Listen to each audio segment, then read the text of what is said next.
Good afternoon, everyone. Thank you so much for being here today for the 5th annual report webinar for the Energy Efficiency in the Southeast report. My name is Kate Tracy, and I'm Communications Manager at the Southern Alliance for Clean Energy. And today we're also joined by SACE's Executive Director, Dr. Stephen Smith, who will set up the report. Forrest Bradley Wright, who is our organization's Energy Efficiency Director, will be presenting findings on the report. And then afterwards, we will have a Q&A with moderated by SACE's Research Director, Maggie Schober, and also joined by our Energy Policy Manager, Heather Ponin. Just a few housekeeping rules before we get started here. We will be taking Q&A at the end of the webinar. If you have a question, please use the box labeled Q&A located at the bottom of your screen to submit a question. We have quite a few folks on today's webinar today. Thank you so much for being here. If we do not get to your question, please follow up with us after the report. We will be sending out a recording of the webinar as well as the report itself, a companion blog post, and yeah, that's it. And you can reply to that email with any questions that you might not have had answered today. Just a quick note about our organization. Founded in 1985, SACE has over 30 years of experience as a leading voice calling out smart energy policies in our region that help protect our quality of life and treasured places. We are a member-based organization, and we appreciate anyone that is a member that's here today. We'd like to extend a warm welcome to them. And without further ado, I'd like to pass it over to Steve to kick us off. Great. Thank you, Kate. And thanks, everybody, for joining. Again, my name is Stephen Smith, and I'm the Executive Director of the Southern Alliance for Clean Energy. And I'm very excited about the 5th annual energy efficiency report that we're releasing today. This is part of a narrative that SACE is adopting about the critical time that we're in. We're in both the best and the worst of times. We all know that the challenging worst of times is the fact that the climate disruption and the climate crisis continues to move apace. There's all kinds of very dramatic challenges that we're dealing with in very real time. But we're also in a very hopeful time, a very positive time, in the sense that we're seeing extraordinary commitments to clean energy. We're seeing technologies ramp and advance. And so we need to think about holding both of those simultaneously. And in that spirit, SACE has announced the commitment to encouraging everyone to be part of the clean energy generation, where we all take a personal role and commitment to being part of the clean energy generation. And energy efficiency is absolutely a cornerstone for that. And we're going to get into that as part of the report. So being the 5th annual, what a difference a year can make. We did have over the, even last year, we had the Bipartisan Infrastructure Law, which was significant commitments of resources. But we have, since the last report, we've seen the Inflation Reduction Act, which is going to bring substantial investments that are going to accelerate the deployment of energy efficiency in our region. And that's a critical piece of the puzzle we're going to talk about today. And because the South has historic underinvestments in energy efficiency, there's this tremendous untapped energy efficiency potential. On the national average, when you look across the country, the annual energy efficiency savings across all regions, except for the South, is over 1% reduction sort of demand on an annual basis, which is 5 times what we're seeing with the utilities in the Southeast over the past year. So we are consistently lagging behind really taking advantage of this tremendous resource. Energy efficiency is the least cost energy resource, and increasing energy efficiency basically reduces the total investments that the utilities have to make, making it the cheapest way to meet energy needs for customers. And from an environmental perspective, we always talk about the electron that you do not use is the greenest electron. It is the one that is the maximum value from as far as environmental benefits. So with the new commitments of the federal government having stepped up and really engaged, particularly with the IRA, the Inflation Reduction Act, we have these once in a lifetime infusion of federal funds in energy efficiency, which really creates a tremendous opportunity for state agencies and local utilities and local governments to all work together and combine and find ways to pull down those federal dollars. And the federal dollars that are coming, really in sort of a couple of different ways. One is the formulaic funding that is flowing out to states and making sure that that is used in the best and most consequential way.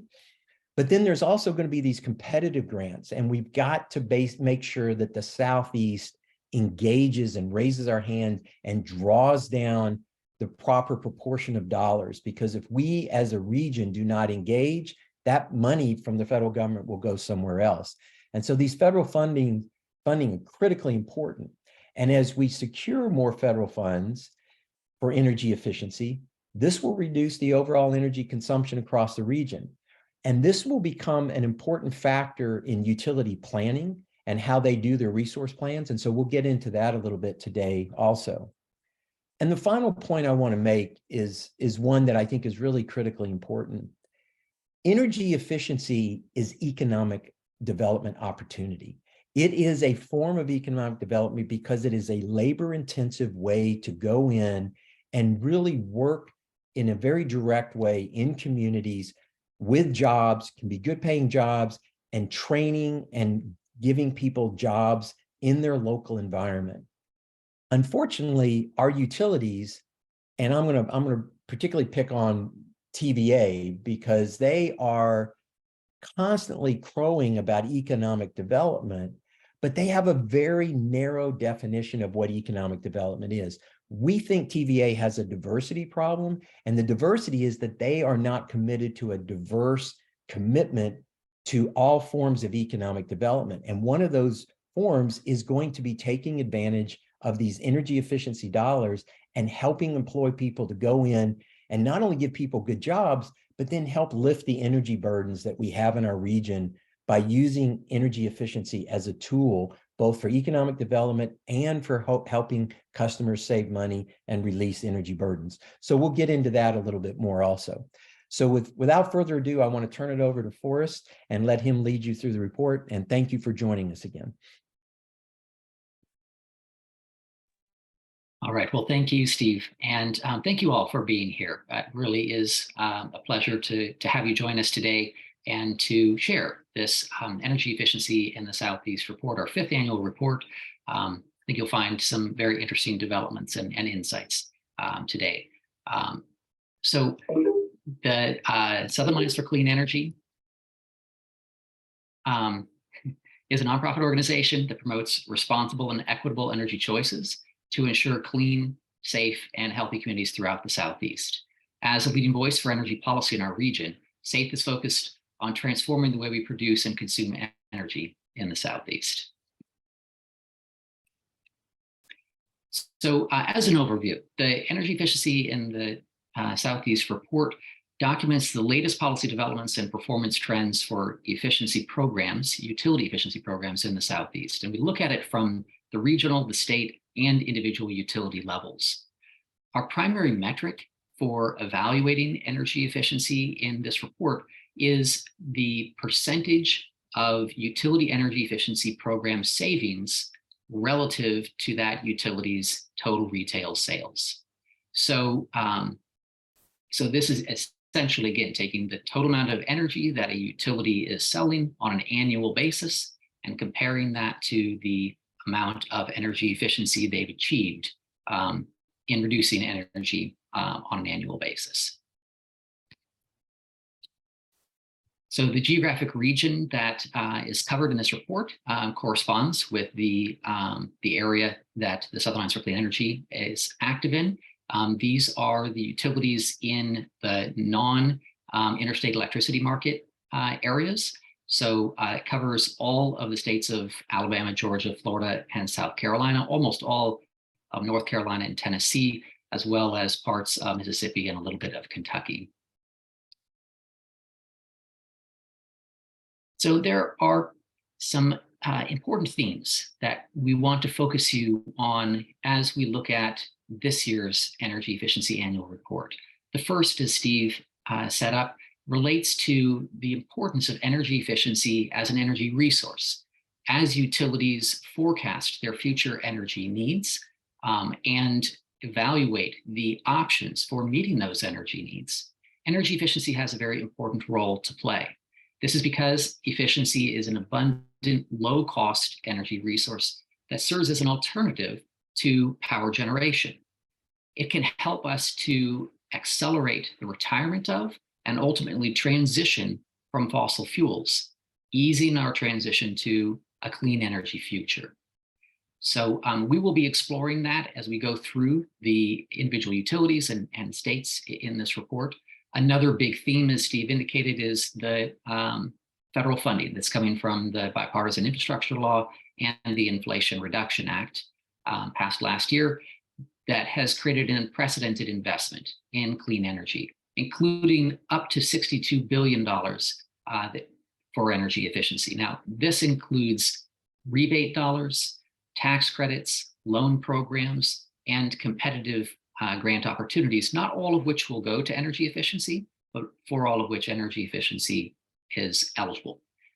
Now, for the Southeast specifically, there's $1.8 billion of direct funding allocations, which I'll describe a little bit in greater detail shortly, as well as tax credits and, as Steve indicated, these competitive grant opportunities that, if we pursue, could magnify the impact even further in the Southeast.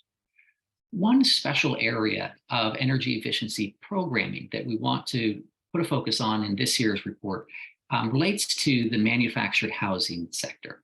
So manufactured housing is a very significant part of housing in the Southeast. The Southeast has the most manufactured housing in the country. And these homes are, by their construction, more energy intensive than other forms of housing. And they also are frequently housing residents that are either low income or on fixed income. But unfortunately, as valuable as energy efficiency could be for this type of housing, historically, it has been an underserved segment in utility energy efficiency programs, which we're starting to see some movement on and hope to see considerably more going forward. So energy efficiency as a resource in integrated resource planning takes on different forms in different states throughout our region and throughout the nation. So here is a very high level summary of some very important distinguishing traits of integrated resource planning in some of our states. North Carolina, for instance, has, as part of its integrated resource planning, a requirement to also show how the state's decarbonization targets will be met. So last year, there was a carbon planning process.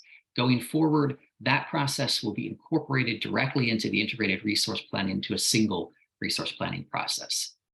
In Georgia, the Commission has authority to make direct changes to the utility's proposed integrated resource plan. We'll get into that in greater detail later. But one key requirement coming out of last year's integrated resource plan is that Georgia Power will be required to allow energy efficiency to compete head-to-head against supply resources in its next integrated resource plan. So this is recognized as a best practice throughout the country, but Georgia is actually the first state in the Southeast to require its utility to utilize that practice in its integrated resource plan. South Carolina, I think that the modern story around integrated resource planning really flows from the BC Summer Nuclear Power debacle a few years ago and passage of the Energy Freedom Act. In that was a requirement that utilities model higher levels of energy efficiency in their integrated resource plans. The very first integrated resource plan that was filed with the South Carolina Public Service Commission following the Energy Freedom Act was Dominion. Dominion Energy's 2020 integrated resource plan was rejected in significant part because of a failure to evaluate higher levels of efficiency. So in the integrated resource plan they filed this year, there's a requirement that they model increasingly higher levels of efficiency, all the way up from 1% all the way up to 2% annual savings. So again, we'll touch on that a little bit more further on. Florida, our most populous state in the South, does not undertake traditional integrated resource planning, where energy efficiency is treated as a resource. Instead, utilities file what are called 10-year site plans, where energy efficiency levels are simply plugged in, coming out of the Florida Energy Efficiency Conservation Act goal setting. You'll see that the performance related to energy efficiency in Florida has been very low. And unfortunately, as a result, customers are more vulnerable to changes in fossil gas prices and are seeing higher costs with few options to control energy waste and rein those costs in. One more, Tennessee Valley Authority, at one time promised to be a leader on energy efficiency and integrated resource planning. But unfortunately, in 2019, they essentially eliminated treating efficiency as a resource in their integrated resource plan, and have essentially ended almost all of their incentive programs for energy efficiency. Following a congressional inquiry into their clean energy practices, TVA has indicated an intention to increase efficiency in their next integrated resource plan going forward. So with so much conversation around federal investment in clean energy and specifically in energy efficiency, we felt it would be helpful to see that in context among the states that we focused on in our report. And so in green on the right, you'll see federal investment that capture 3 programs under the column that says federal BIL, that's Bipartisan Infrastructure Law. We have an expansion of spending on the Weatherization Assistance Program. This is a program that's been around for many years that serves low-income households and provides energy efficiency upgrades to help reduce their energy costs. There are 2 new programs that were approved with the Inflation Reduction Act, rebates that are for high efficiency homes and for electrification of gas end uses in homes and move those towards high efficiency electric uses. So the funding in all 3 of these programs is a direct formula allocation. So there's a prescribed amount of funding coming to each state for each of these programs, which we've captured here. On the far right, we've totaled up the amount of federal funding that's flowing through these formula allocated programs. And you can see at the bottom that there's about $1.8 billion. So on all the figures on this table, you would add 1,000. And so we're talking $1.8 billion, which we thought, well, for one, it is a very significant infusion of new investment for energy efficiency in our region. We think that it will have very impactful and positive consequences going forward.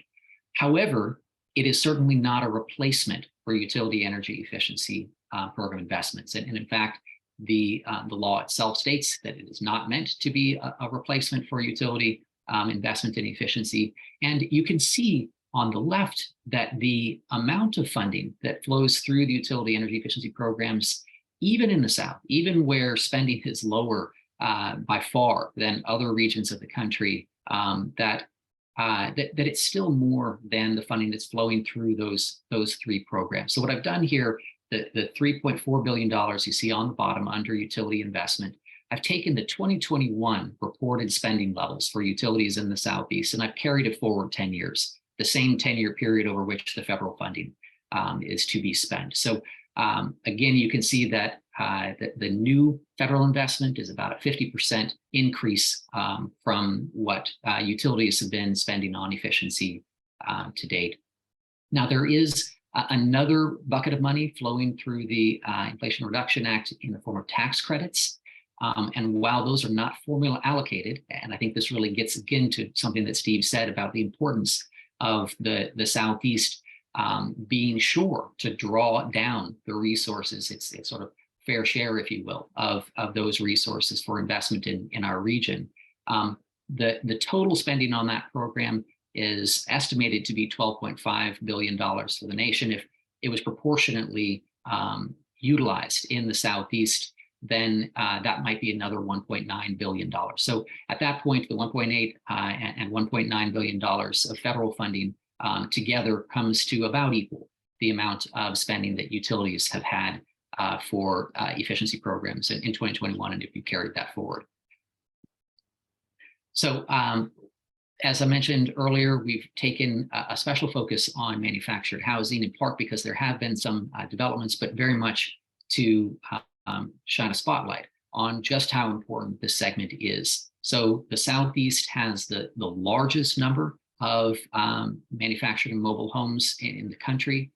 You'll see that Florida is #1 nationally in total manufactured homes. North Carolina is #3 with well over 500,000 units. And as I said, historically, the construction of manufactured housing simply is more energy intensive. The amount of energy that a household will use is higher than in single family and multifamily by about 50%. So there ought to be considerable opportunities to capture energy savings. And in fact, the energy efficiency or the energy standards for manufactured homes only went into effect in 1994. Before that, there were no energy provisions associated with manufactured homes, and there still are a majority of manufactured homes out there that predate those energy standards in 1994. So that means that they're durable, long-lasting homes, but have high energy intensity, making them a priority for providing programs. So as I said, there have been developments. I'll discuss this again just a little bit further, but the Georgia Public Service Commission directed Georgia Power to invest $1.5 million in manufactured housing specific energy efficiency programs over the next 3 years. We see that as an important step forward. Sister company, Mississippi Power, has indicated that they too will roll out a manufactured housing program in Mississippi. So we see some momentum building. We think that there's a great deal of additional need and opportunity throughout the region, particularly, of course, in North Carolina and Florida, where there are so many manufactured homes, and we really do hope that that momentum continues. So now we get to the performance of the Southeast utility energy efficiency programs in comparison to other parts of the country. These large blocks that you see are designated regions. And you'll notice the green line, which designates the Southeast as it relates to this report and to SACE's work. So we've shown both the performance of the South and the Southeast here to give you some context. And the first thing I want to draw your attention to is, again, this is the metric that I mentioned earlier on. This is the percentage of total retail sales as it relates to energy efficiency. So the amount of energy efficiency as a percentage of total retail sales. The national average is 0.68%. And the first thing that you'll notice is that of all of the regions, only the South, and as a subset of that, the Southeast, are below the national average. All other regions are above the national average. And as Steve mentioned, if you took the average for the regions outside the South, the number would actually be over 1%, it would be 1.04%, which means that the impact of the low efficiency performance of the South is actually bringing the entire national average down by nearly 40%. So, we're going to talk again about kind of how the achievements of other regions provide insight into what is possible, how if the South and the Southeast specifically were to work to close the gap, that would bring significant financial benefit to all customers in our region. And as Steve mentioned, there's another way of looking at this. Obviously, we see the underperformance of the South as concerning, but it also is a tremendous opportunity. That if you think of that work to get that next batch of energy efficiency in other parts of the country, it's getting more challenging and even more expensive. But in the South, there is abundant low-cost energy efficiency. And we're really starting to think of that as if it were the United States energy efficiency reserve, a sort of strategic efficiency reserve of low-cost resources that also help us to decarbonize. So that we're going to, again, kind of continue with that thought in mind about not just how the performance of the South is in a static way, but of how it presents an opportunity that has both financial benefit and of course, environmental benefit. So now we'll go to the states, specifically in our region. Savings in the Southeast did decline with the pandemic in 2020, and in 2021, unfortunately, it continued to decline even just a little bit more. So that decline is in total savings, but it also is relative to other regions. Unfortunately, the South has not navigated the challenges of the pandemic as well as some other regions, which means that we have seen those savings decline at a time that the savings would have done, I think, a lot of benefit for residents of our region. All states are below the national average. South Carolina and North Carolina bring the regional average up, while Florida is such a large state and others in the region bring the average for the Southeast down. Tennessee has had a particularly sharp decline. In just the last 5 years, savings in Tennessee have fallen by 95%. So from here, we'll go next to the major utilities in our region. What you see here in the blue, red, and green are 3 years of efficiency performance, 2019 being, of course, before the pandemic. And you see that some utilities have rebounded from declines in 2020. In particular, I draw your attention to Tampa Electric and Mississippi Power. Georgia Power also closed some of the gap from its previous performance to make up for declines in 2020. You do see that the Duke utilities have continued to decline essentially across the board. And as I noted a moment ago, TVA's efficiency savings have dropped to almost nothing. In 2020, they had a bit of a bump that came from a program with industrial customers that they had as a cohort. It was a one-time thing, and then we see their savings have fallen again. Florida Power and Light, Gulf Power, now merged into a single company, Florida Power and Light, and Alabama Power are all at the bottom, as they have been for some time. We'll now go in with a little bit of additional detail for individual utilities. Again, these are the companies that we've specifically focused on.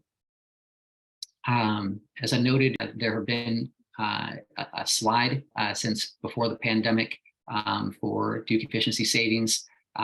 In the Carolinas, they still are the leading utilities for the region, though much of those savings are being captured in a single program. It's a behavioral energy efficiency program called MyHer. The difference between the performance in Duke Energy Progress and Duke Energy Carolinas, which operate in North and South Carolina, and Duke Energy Florida is policy. The policies in Florida do more to limit energy efficiency than they do to expand it, while North and South Carolina have policies that are supportive of energy efficiency, and the savings that you see are a result of that. One other trend that has been an unfortunate dynamic is that programs for low-income customers have been squeezed during the pandemic, a time when their need was even greater with the recession and subsequent inflation. So you actually saw low-income programs at Duke across all of its operating companies decline by 75% and more in 2020 and 2021 compared to pre-pandemic levels.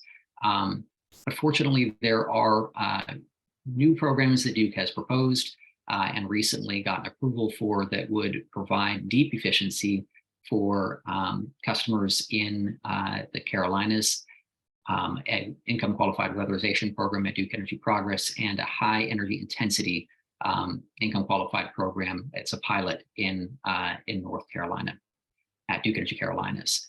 And as I mentioned before, with the integrated resource planning and carbon planning being combined energy efficiency is taking on new value for Duke in North Carolina.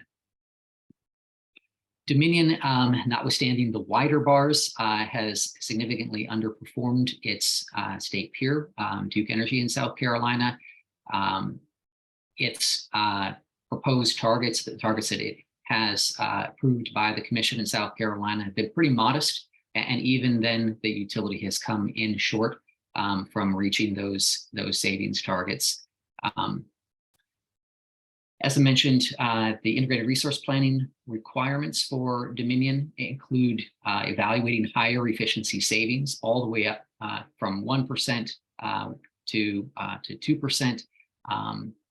Unfortunately, the integrated resource plan that the company filed in January proposes savings that are far below even 1%. And this will be an issue that is before the South Carolina Commission this year. One other detail from 2021, Dominion's last rate case included settlement negotiations wherein the company committed to spend $15 million of shareholder funds on a deep efficiency program for low-income customers. So it's going on a couple of years. Unfortunately, that program has not yet rolled out, but my understanding is that it will be, it'll go live very soon. So something to look out for.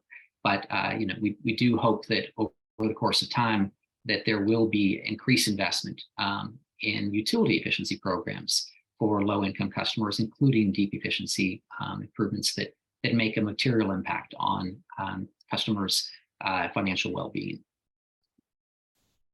Southern Company includes Georgia Power, Mississippi Power, and Alabama Power. Like with Duke, you see significant differences in policy as explaining the divergence between savings in these different state operating companies.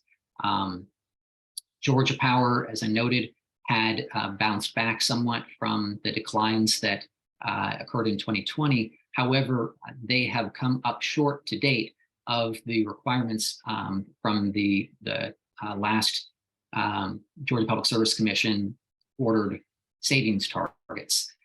So in 2019, the commission required a savings increase from historic levels. So if you were to look at the 2017, 2018, 2019 level, there should have been a 15% increase on those coming out of the 2019 IRP. The pandemic obviously changed the circumstances in which the company was operating.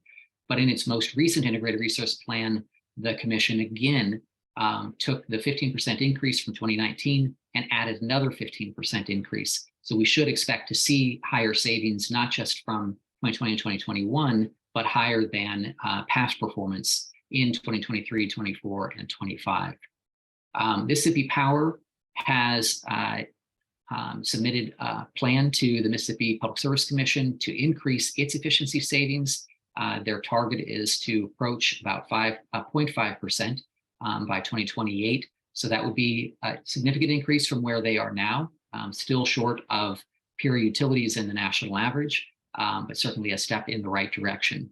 And Alabama Power customers pay among the highest energy bills in the nation, high energy consumption, and very little, almost nothing, basically nothing, available in the way of utility energy efficiency programs to help customers to control those costs and to eliminate that energy waste. So NextEra, the holding company for Florida Power and Light and Gulf Power, as I noted, those two utilities have formally merged in 2022. So next year's report would just include Florida Power and Light. The company serves over half of Florida's electric customers. So what they do or don't do regarding energy efficiency has very far-reaching impacts. And as I noted before, costs for energy in Florida are continuing to rise. They're now higher than they really ever have been before. And unfortunately, a lack of energy efficiency program offerings really limits the ability of individual customers or the state overall to get those costs under control. But on a positive note, Florida Power and Light has announced its aim to achieve real zero, their term, carbon emissions by 2045. That's a distinction from utilities that plan to reduce their carbon, but continue to use some level of fossil fuels and pay for carbon offsets. But unfortunately, at present, Florida Power and Light's plan for decarbonization does not include energy efficiency. So it's a huge opportunity, a missed opportunity so far, but one that we hope that the utility will take seriously as a way to reduce the cost of energy for their customers and to accelerate the path towards decarbonization. So finally, as I said, these utilities are in kind of descending order for performance right now. As I noted, the 95% reduction in efficiency savings since 2017. Today, customers in Tennessee have the second highest residential electricity consumption in the nation, using on average 34% more electricity per month. You may remember the rolling blackouts with the severe weather that happened around Christmas Eve in 2022. And unfortunately, this is another place where a historic lack of investment in energy efficiency made the utility that much more vulnerable and had difficulty in being able to respond. So if energy efficiency investments had been made, it would have reduced the energy intensity as customers attempted to respond to the severe weather with their heating equipment.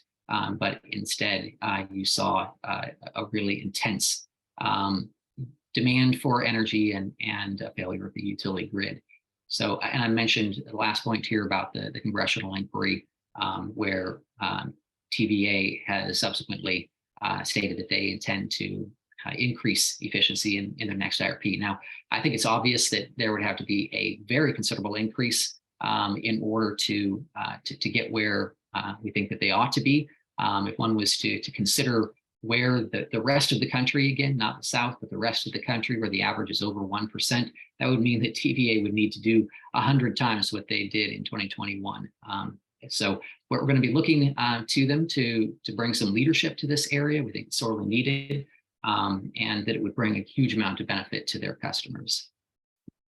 So with that, I'll transition to just a few states. I've already touched on a number of kind of state relevant dynamics in the presentation to date, but I will go just a little bit further on a few of them, and then we'll be ready to take questions from you all.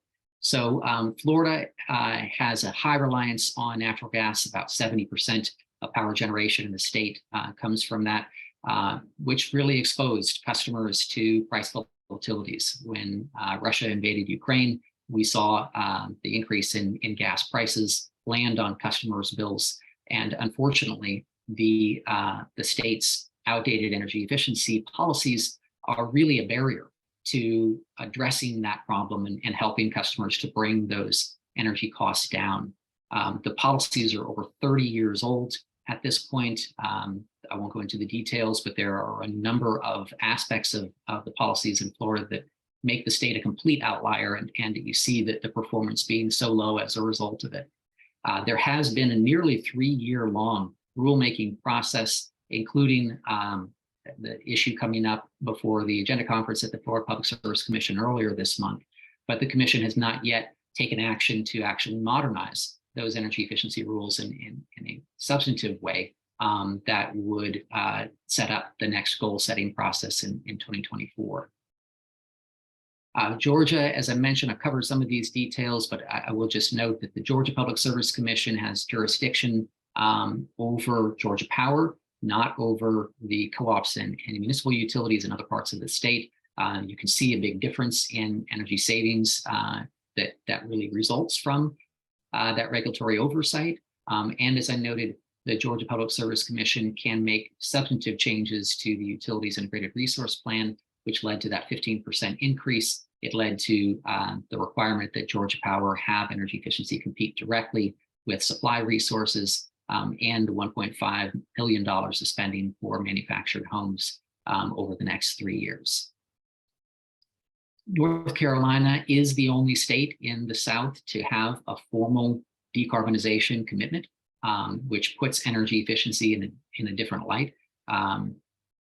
Another important issue that the commission has focused attention on is the cost of energy for low-income households. So there was a year-long commission-ordered low-income affordability collaborative that revealed extensive energy burden issues.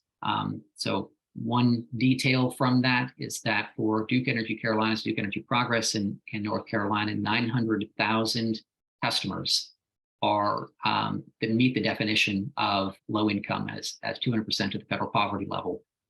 That's about 29%, if I'm remembering correctly. So there's a large number of households out there that struggle to afford their energy bills.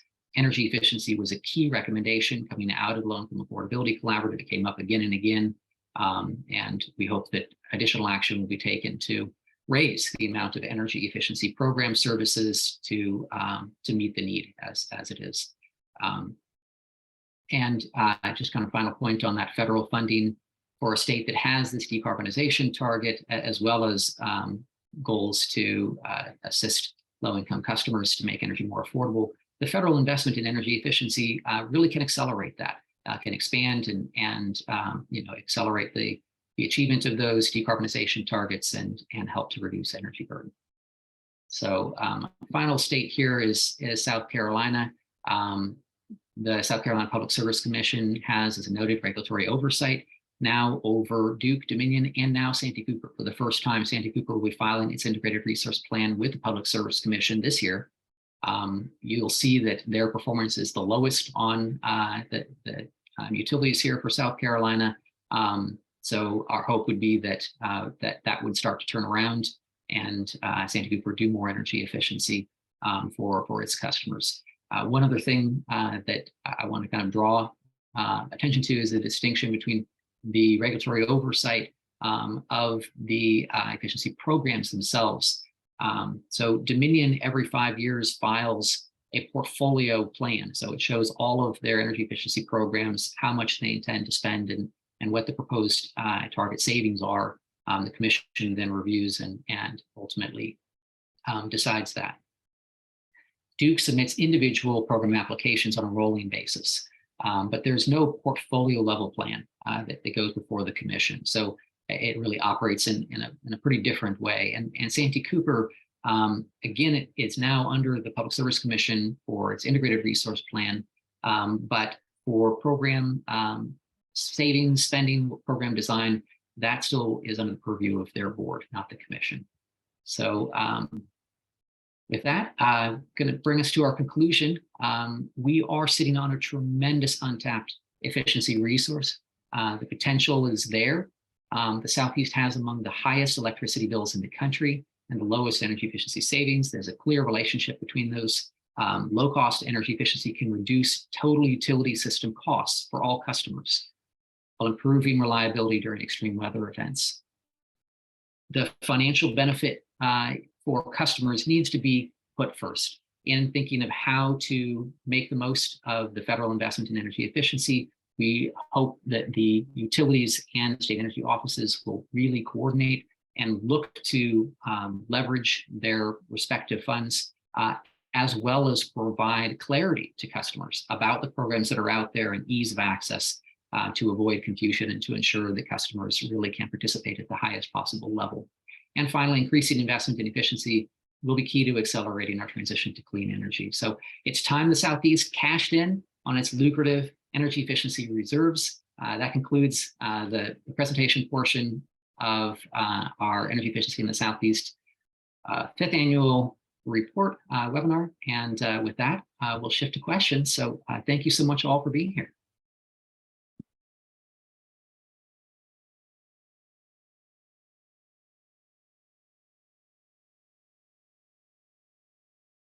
Thanks, Forrest, for your presentation. Maggie Schober, who is our research director, will now moderate the Q&A portion. And just a reminder that you can submit questions using the Q&A box at the bottom of your screen. And if we don't get to your questions, you can follow up with us after the report. And tomorrow morning, we will send out a recording for the webinar, the report itself, and a companion blog post. So thanks, Maggie, and thanks, Forrest, for your presentation.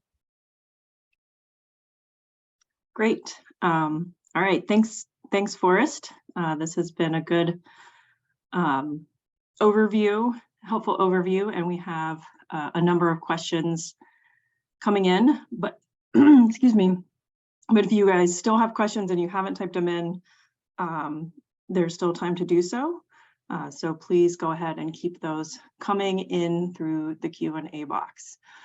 So here's one that I think I know I'll try and kind of summarize it, but I know it's something that gets right to the heart of this, and you'll enjoy answering, Forrest, which is, how do utility energy efficiency programs benefit all customers, not just those that participate in the program? Can you tell us a little bit about that, please? Of course. Yeah, it's a great question, and it's an important one. It's sort of a foundation for understanding why there even are utility energy efficiency programs. The fact of the matter is that energy efficiency has been shown time and again to be the least cost energy resource. That means that it costs less to meet the same amount of energy need by reducing energy waste in homes, rather than spending more money on more expensive power generation to provide energy for that energy waste. So the way that it reduces costs for all customers is by reducing the total utility system cost. So I mentioned that integrated resource planning. A typical IRP will be looking out over a 20-year time horizon. We'll look at the amount of energy need that must be met.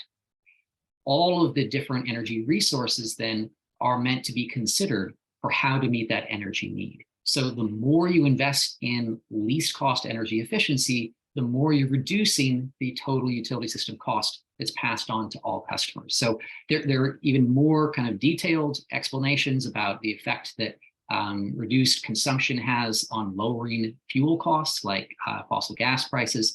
But at core, that's it. So all customers benefit from lower utility system costs. Those savings can be considerable. Over that 20-year time horizon, for major utilities, we're talking billions of dollars. And I think it's been said, you know, you got $1 billion here, $1 billion there, you're talking about real money. And I think that's what we're talking about with energy efficiency if we really go forward with it in the Southeast. Great, thanks, Forrest. And I think for the next one, I'm going to see if Heather Honan can come on. And I know you're on the line, Heather, if you can answer this one for us. And Forrest, chime in too if you'd like. So on an earlier slide, we showed that the average energy efficiency is 0.68%, and that the Southeast average is 0.19%. So someone's asking for the top 10 national performers, and also if we can explain more about how energy efficiency performance is measured and calculated. Can you chime in with that for us, Heather, please?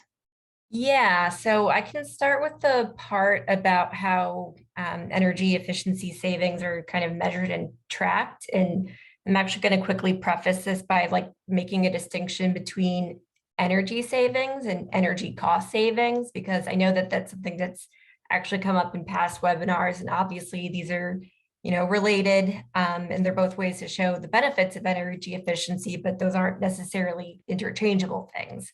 So I'll just kind of reiterate that the report is tracking energy savings from utility programs. So it's specifically reductions in the amount of electricity that's consumed.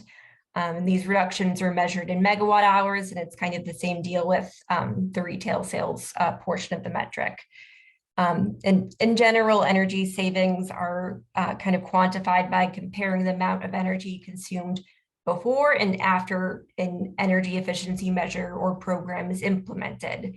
And that's kind of the most broad way of measuring energy savings, which are called gross savings. And I think there was also kind of a question that would in the chat about how do we know how much energy is actually being saved?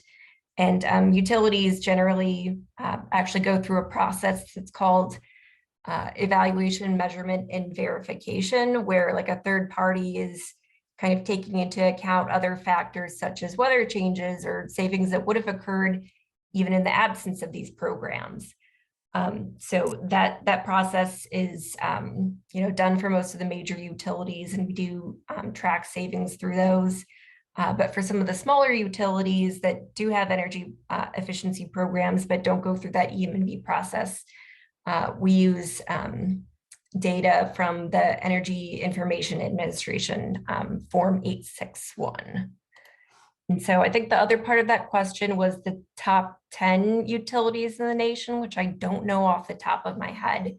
But Forrest, if you want to chime in from kind of any specific utilities that you know are high performers, that would be great. Yeah, I'm looking for a data resource on that. If I find it very quickly, I'll let you know. But as you can tell from the regional map that I showed earlier, you're seeing higher performance in the Pacific West and in the Northeast, as some of there has been a long and consistent investment in energy efficiency over the years, and that has led to just the infrastructure that helps those programs to be successful. If it's all right, I'll maybe circle back. Yeah, I think I have to keep looking, or maybe I can provide that information after the webinar as well. Yeah, I just thought it might be worth mentioning. I don't think any of the top 10 are in our region, so they wouldn't be on our list and in our data.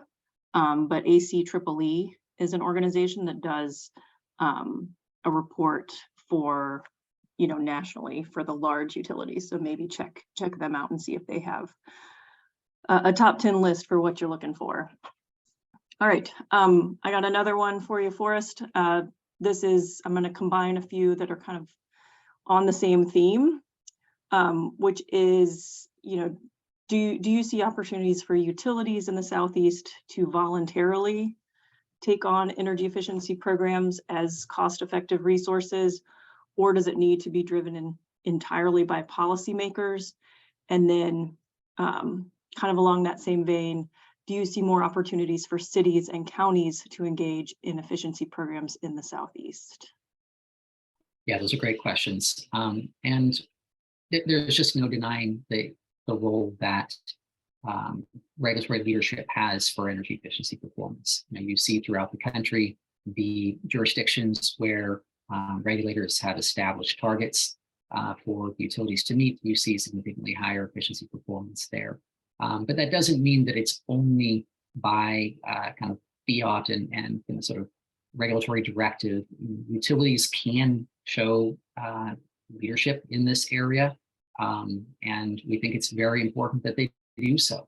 You really can have a spectrum all the way from being completely resistant and using the utilities' political power to prevent any regulatory direction around energy efficiency, all the way up to utilities that would offer forward their own ideas and recommendations for finding and increasing savings and seek policies to support that. And I will call out a couple of utilities as examples, but it's certainly not meant to be kind of a complete explanation of this. But you do have in Florida, Florida Power and Light has frequently sought to limit regulatory action on energy efficiency, and the policies in the state have continued to be anemic, and the utility does very little energy efficiency. We've got Duke in the Carolinas that's doing considerably more energy efficiency and regularly is coming in with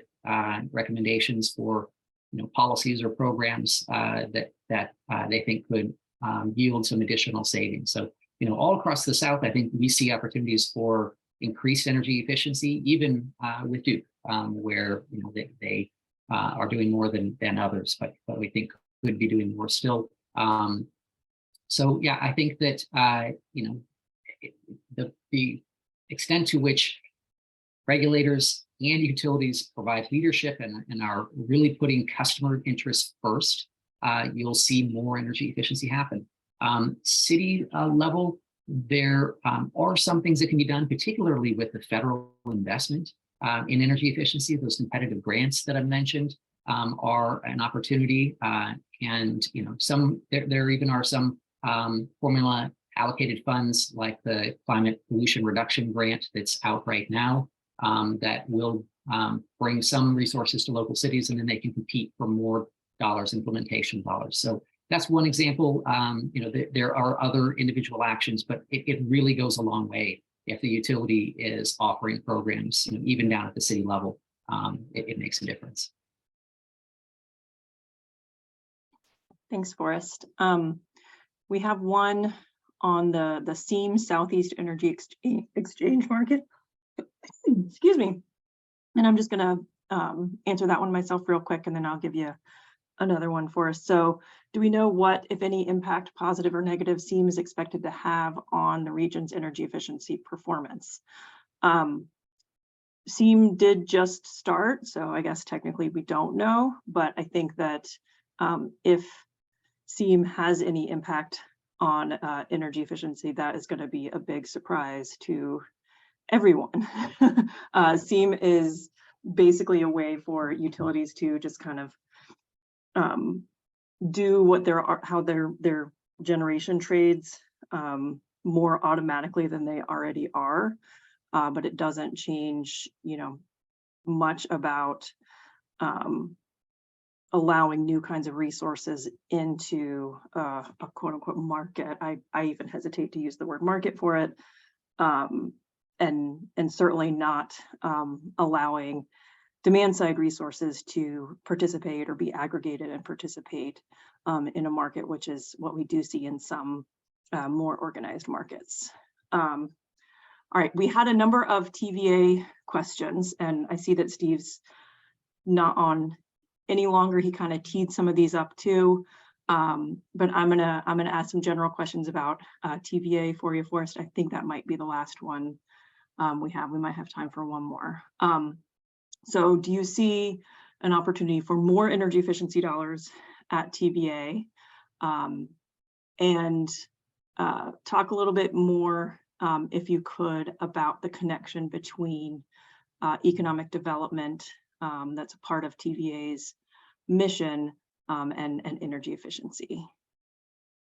Well, I'll start there. Steve did speak to this issue before, and I think really spoke eloquently to a broader vision of what economic development means. It's not merely attracting large companies to set up shop. It's also about the flow of dollars within a community and to a community. So energy efficiency is a fabulous economic development engine because it does lead to spending on job creation and home improvement adds value to people's homes. The saved money in a household is going to be spent, again, in most cases, right back in that community. And of course, it's far-reaching in terms of who the benefits and impacts extend to. Again, all the way from the individual households and businesses who participate in the programs to reducing total utility system costs, putting dollars back in all customers' pockets, and of course, the people who are doing the work to make homes energy efficient and businesses energy efficient. So I think that's a huge opportunity for economic development in the region, and TVA could be a big partner of that. As far as more spending, there's a couple of different avenues for this. The first really should come from TVA. You see that other utilities, even across the region and certainly across the country, are truly investing in energy efficiency and bringing those benefits to customers. TVA has really turned off the flow of funds and really hamstrung the entire region as a result around that. So we hope to see a big increase in their next integrated resource plan and truly treat it as an energy resource. Then there also are federal funds that are starting to flow. Many of those funds are directly to state and government agencies. There are competitive grants. TVA may have opportunities there, but TVA can certainly be a partner with that. I think I'll maybe touch on the one other, at a very small level. Multifamily affordable housing is another really important segment of the housing population, especially to reach low-income households. So essentially renters living in multifamily housing. You've seen, an increase in spending in Tennessee through the Tennessee Housing Development Authority on multifamily affordable housing. We think that's a really good leaping off point. for attracting additional funds for this important housing segment, and TVA could be a part of that. So anyways, I think opportunities abound. It's really just a matter of TVA charting a new course and bringing that economic benefit to the region. Thanks, Forrest. All right, I think we're a little bit over. But I was just going to ask you one more question, which was a couple of folks asked various forms of how to get involved. What can I do? If you can just give a brief, a really brief answer on that one.